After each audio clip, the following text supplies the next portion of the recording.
Hello you guys, and welcome to Abundantly Minimal. My name is Sarah, and today I'm really excited to be talking about benefits of minimalism. Specifically, we're going to be looking at the environmental benefits because there are many. Over the past 2 years of living a more minimalist lifestyle, I have found that not only do I benefit in a lot of ways, but the environment also benefits. And as someone who's been very passionate about helping to try to preserve and protect the environment, this is a huge bonus. So we're going to get into that today. And if you are someone who's in high school or college watching this, or you know someone who is in high school or college, there is kind of a special opportunity at the end of the video I'll be talking about that kind of has to do with minimalism as well as environmental issues. So I'll be addressing that at the end of the video. But to get started, I want to get into some of these environmental benefits. I think as a whole, whatever kind of benefit we're looking at, with minimalism, we're living an intentional life. Meaning you're kind of breaking away from the norms and expectations that sometimes it seems like people are blindly following and really doing what matters to you. And this intentionality can take many forms, but you tend to take a more active approach in choosing like what items come into your life, maybe how you spend your time, what sort of activities you participate in. Obviously, some things we can't necessarily choose, but living a more minimalist life is often intentional, and that perfectly connects to these environmental issues. Living a more intentional life means that we avoid some of the excess clutter, and you live a much more conscious lifestyle. And I think the idea, just to clarify, I've said it multiple times in videos, a minimalist lifestyle does not have to be extreme, and it does not have to be incredibly restrictive, and it does not have to be anything less than amazing. With a minimalist lifestyle, you're focusing on conscious consumerism. You're still going to need to consume things, your needs don't change, but typically, if you are thinking about your possessions more intentionally, there's also going to be environmental implications for this in a really positive way. Overall, chances are that you will be consuming less and wasting less. And there's a lot of layers to these two things. First of all, when we think about the production of every single good, and even just take a look around you, every single good that is in your life, that had to get materials that were extracted or produced, which created some pollution and maybe wreaked havoc on a different natural landscape. A lot of the resources are not necessarily renewable resources. So the materials were gathered. Then after the materials were gathered, they had to be assembled. That does require labor, typically some sort of factory, and that can also have negative implications, both from an environmental perspective, but also from a health perspective, especially for those who are working in these areas. And a lot of these goods are coming from places where there's not as many labor laws or restrictions that would help protect workers. Furthermore, once the good is produced, then it has to be transported. If you ever stop and look at a tag where something's made from, think about the journey. These items need to travel, in some cases, across the world to get to wherever it is. And that transportation uses valuable resources. Once these items are distributed to stores, then you maybe are purchasing them, and then you use it for a while until you don't anymore. And then at some point, you have to think about what you do with the item next. For many items, those do go to the landfill. Unfortunately, too, even a lot of the items that we donate don't necessarily get used or able to be, recirculated. There is a huge overabundance of used clothing, for instance, in the United States, and quite a bit of it's shipped overseas. There's not really a good solution here if one is to continue this compulsory consumption lifestyle, meaning that they're just kind of trained to buy a lot of things and consume a lot of things without actually really stopping and thinking about the items that they're bringing into their lives. Here's where the consuming less part fits into this. If you're consuming less, these goods that you're not buying do not need to be created. These businesses don't have to create as many products, the more people start to avoid buying them.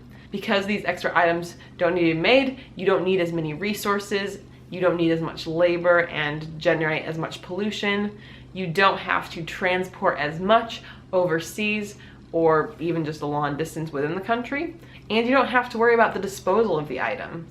If you never purchase some of these excess items that are junk in the first place, you don't have to deal with that, and that is such a victory.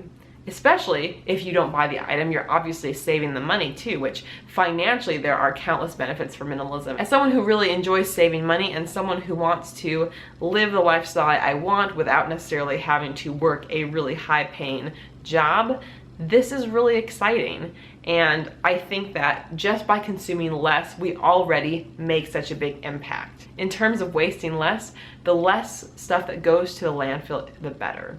So when you bring something new into your life, those things often contain a lot of waste, especially if you throw away the item itself. But did you know even that for all new pieces of clothing, before they make it on the rack at whatever store you're shopping at, they're all individually wrapped in plastic? I was really horrified and disappointed when I found that out. I just can't imagine the sheer amount of plastic waste generated because I know how many items there are in these different stores. It's kind of staggering. And even thinking about the items I've owned in my own life, how many pieces of clothing it's been in my nearly 26 years of life so far, and that's pretty stunning too.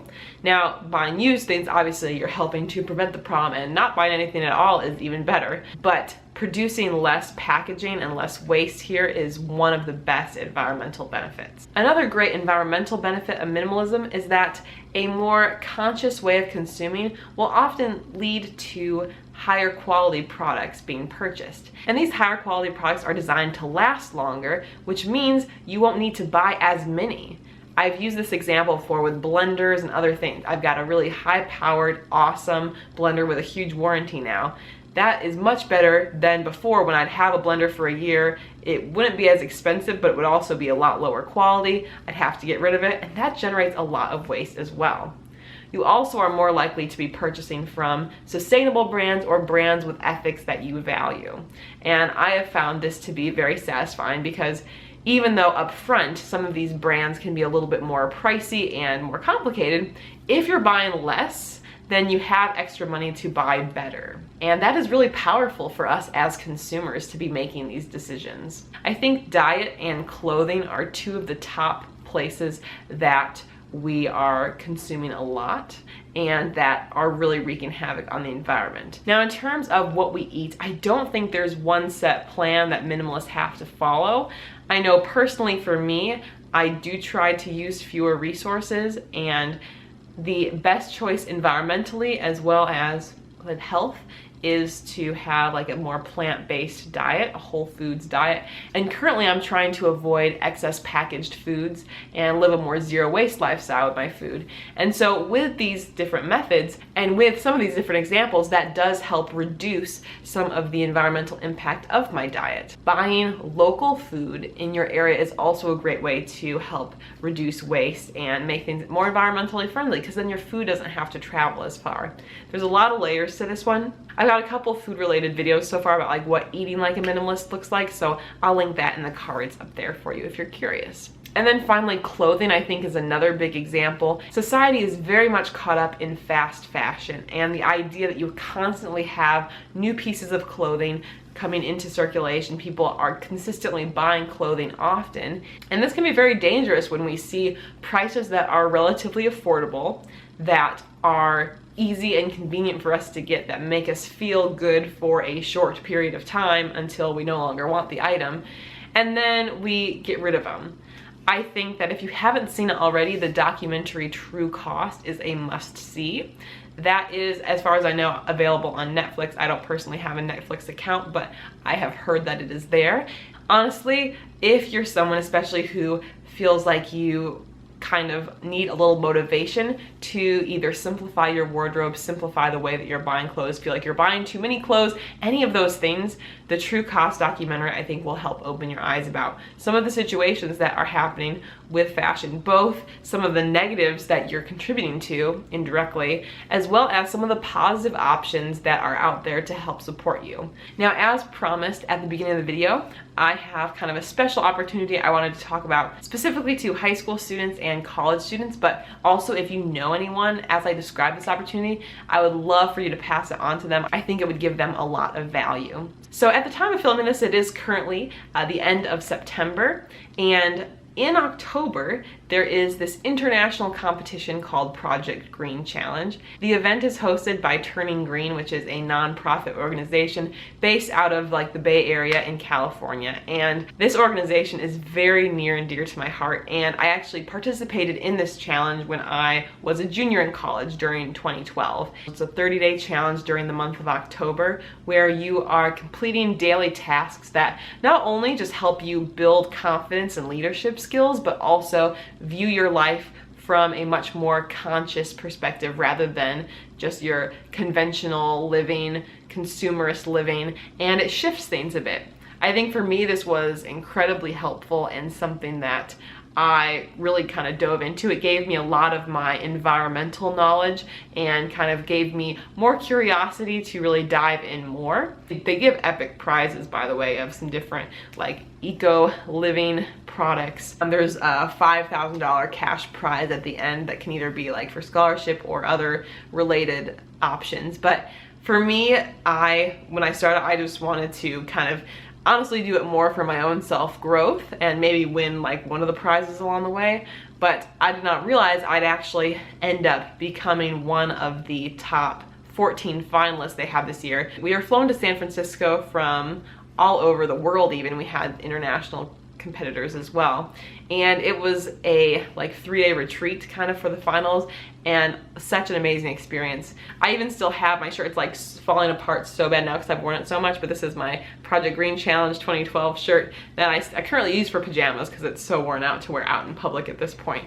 But being a part of this challenge was really exciting because I got a lot of opportunities from it as well. So I was able to spend a summer in San Francisco as an intern for the organization and met some amazing people. We did a lot of really cool stuff and gave me a lot of leadership skills and different like business skills sort of that I'm even applying today as I work a little bit on Abundantly Minimal. And through this, I also was able to win a grant for $10,000 that I was able to use to jumpstart a cooking and nutrition program at the past school where I worked, and it's still actually running today even though I am no longer at that school, and kind of still applying some of that as I'm working on my cookbook now and some other things. So it's been really transformative for me, and I wanted to just take the time to kind of shout out the organization. And again, I know we have a lot of international viewers here, but it can be any country. Like they've had winners fly in from Russia and Colombia, and they cover the cost for that for the finals. So that wouldn't be something you have to worry about. And honestly, even if it's not something you want to jump in and do every single day, even participating here and there a little bit, I think you might find really helpful. So I'll put all the links below to that kind of stuff.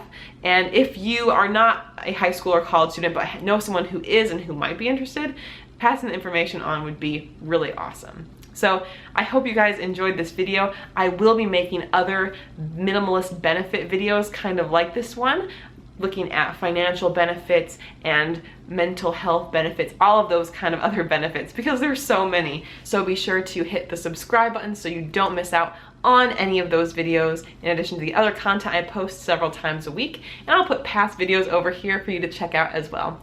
Thank you guys so much for watching, and have a wonderful rest of your day. Bye guys.